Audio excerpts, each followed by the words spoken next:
Hello বন্ধুরা, জ্ঞানজ্যোতি coaching সেন্টারের পক্ষ থেকে তোমাদের সকলকে জানাই আরো একবার স্বাগত। আজকের ক্লাসে তোমাদের সঙ্গে যে বিষয়টি নিয়ে আলোচনা করব সেটা হলো গ্রিসের কৃতদাস সমাজের বৈশিষ্ট্যগুলি সম্পর্কে। অর্থাৎ গ্রিসের যে কৃতদাস সমাজ রয়েছে সেই সমাজের বিভিন্ন বৈশিষ্ট্যগুলি রয়েছে, তো সেই বৈশিষ্ট্যগুলি সম্পর্কেই আজকের ক্লাসের মাধ্যমে তোমাদের সঙ্গে কিন্তু আলোচনা করব। ঠিক আছে? আচ্ছা, তবে আজকের আলোচনার বিষয় শুরু করার আগে তোমাদেরকে একটা ছোট্ট ইনফরমেশন দিয়ে রাখি। দেখো, তোমরা যারা যারা ভাবছো আমাদের সঙ্গে এই সেমিস্টারে অনলাইনে যুক্ত হবে, তারা কর্নারে দুটো নাম্বার দেখতে পাচ্ছ, 7076398606 এবং 6295916282। এই নাম্বার দুটি হলো আমাদের জ্ঞানজ্যোতি কোচিং সেন্টারের অফিসিয়াল হেল্পলাইন নাম্বার। তোমরা যারা যারা ভাবছো আমাদের সঙ্গে অনলাইনে যুক্ত হবে, নাম্বার দুটির মধ্যে কিন্তু যে কোনো একটি নাম্বারে যোগাযোগ করে আমাদের সঙ্গে যুক্ত হয়ে যেতে পারো। ঠিক আছে? এছাড়াও তোমাদের সেমিস্টারে কোর্স ফি সম্পর্কে একটু বলে রাখি। তোমাদের কোর্স ফি যেটা আগে ছিল সেটা ছিল হচ্ছে 1199 রুপিস, কিন্তু এখন এই কোর্স ফিটা কিন্তু তোমাদের পে করতে হচ্ছে না। তার কারণ হচ্ছে তোমরা কিন্তু শুধুমাত্র 99 রুপিস রেজিস্ট্রেশন ফি এর বিনিময়ে কিন্তু তোমাদের পুরো সেমিস্টারটা কিন্তু ক্লিয়ার করে নিতে পারছো। এবং এই যে একটা অফার রাখা হয়েছে, এই অফারটা কিন্তু শুধুমাত্র প্রথম 100 জন স্টুডেন্টসের জন্যই কিন্তু রাখা হয়েছে। অর্থাৎ সেকেন্ড সেমিস্টারের প্রথম 100 জন, ফোর্থ সেমিস্টারের প্রথম 100 জন এবং সিক্স সেমিস্টারে প্রথম 100 জন স্টুডেন্টসের জন্য এই অফারটা কিন্তু রাখা হয়েছে। ঠিক আছে? তো চলো, এই ছিল ইনফরমেশনের বিষয়। এবার সরাসরি আলোচনার বিষয় শুরু করছি। দেখো, মূলত এখানে প্রথমে বলেছি যে এই যে কৃতদাস সমাজের বিভিন্ন বৈশিষ্ট্যগুলি নিয়ে আলোচনা করব। ঠিক আছে? আচ্ছা, এই জিনিসটা একটু স্কিপ করবে। ঠিক আছে? দেখো, প্রথমে এখানে বলেছে দাস সৃষ্টি, অর্থাৎ একটা কৃতদাস বা দাস কিভাবে সৃষ্টি হচ্ছে, বিভিন্ন কারণের ওপর ভিত্তি করে কি হয়, একটা কিন্তু দাস বা কৃতদাস আর কি সৃষ্টি কিন্তু হয়। ঠিক আছে? যেমন বিভিন্ন কারণের উপর ভিত্তি করে হতে পারে। বিশেষত বলা যায় যে এক্ষেত্রে যুদ্ধবন্দী ব্যক্তিদের কিন্তু দাস বা কৃতদাসে পরিণত কিন্তু করা হয়। ঠিক আছে? এবং আরো কিন্তু বিভিন্ন রয়েছে, যেমন দেখো এখানে বলেছে বিভিন্ন যুদ্ধবন্দী জলদস্যুদের বন্দী করে কি হয়, কৃতদাসে পরিণত করা হয়। এছাড়াও আরো কিন্তু রয়েছে, যেমন বলেছে দেখো, বাণিজ্য জাহাজ আক্রমণ করে বা সমুদ্র তীরবর্তী জনপদ থেকে লোকজন ধরে নিয়ে কি করা হয়, একজন কৃতদাস বা দাসে কিন্তু পরিণত করা হয়। তারপর বলছে ঋণ পরিশোধে ব্যর্থ ব্যক্তি বা অভাবের তাড়নায় শিশুকে দাস হিসেবে কোনো পিতা বিক্রি করে দিচ্ছে, সেভাবেও কি হচ্ছে, একটা দাস বা কৃতদাসের সৃষ্টি হচ্ছে। এছাড়াও কখনো বলেছে অভাবের তাড়নায় বা অর্থ লোভে কোনো পিতা কি করছে, তার সন্তানকে দাস হিসেবে বিক্রি করে দিচ্ছে এবং সেক্ষেত্রে কি হচ্ছে, একটা কৃতদাস বা দাসের কিন্তু সৃষ্টি হচ্ছে।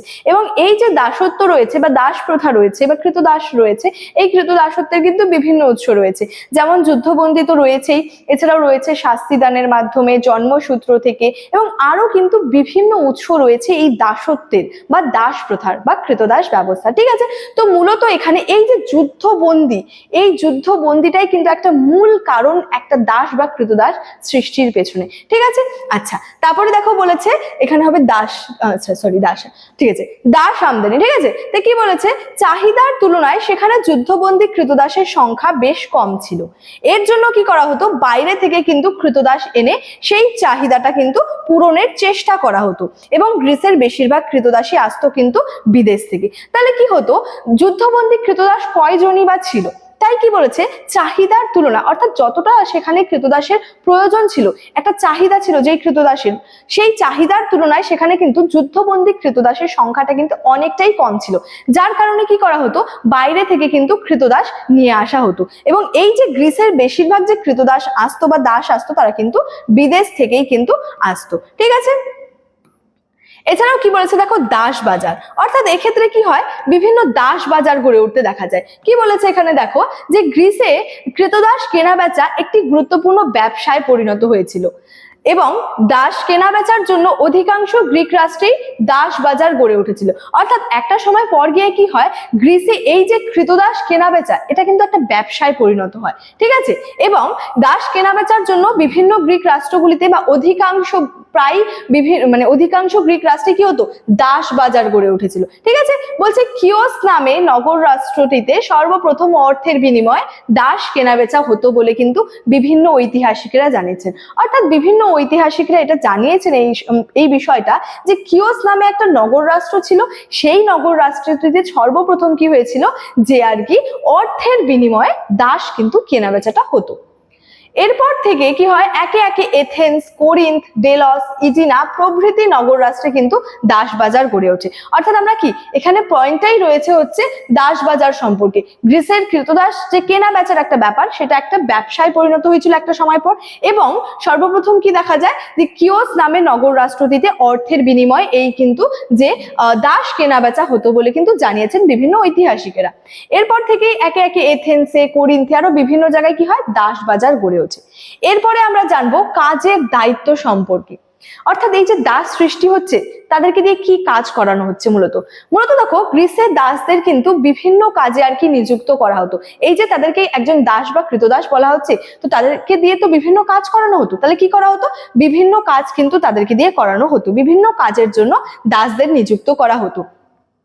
অধিকাংশ দাস গৃহভৃত্য হিসেবে কিন্তু কাজ করত প্রভুর গৃহে।